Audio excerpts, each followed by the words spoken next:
This is a really important question, because in the world of family enterprises, both exist at the same time.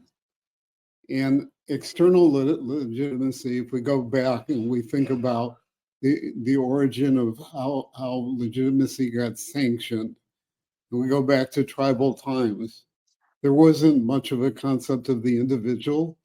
It was really about communal leadership, which came from people who were charismatic and strong, which I think is still the case in family enterprises. And then included there being a sanctioning by the community.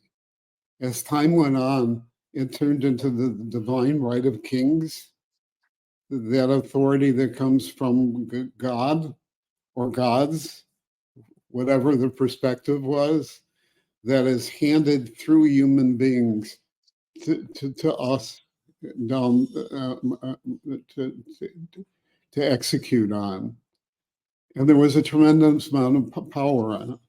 Eventually, we've come to a point where there's a constitutional form of legitimacy that comes from constitutions, from votes, from boards, from making decisions. And in the family enterprise, that's extremely important.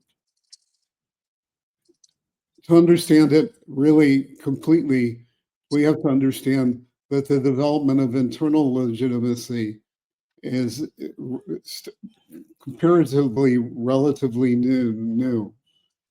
I'm going to start with Socrates, which still was a long time ago, but Socrates came up with the idea about knowing thyself.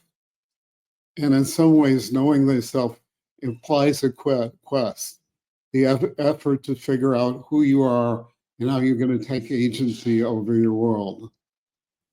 And that's really true, and that's what we found in the research.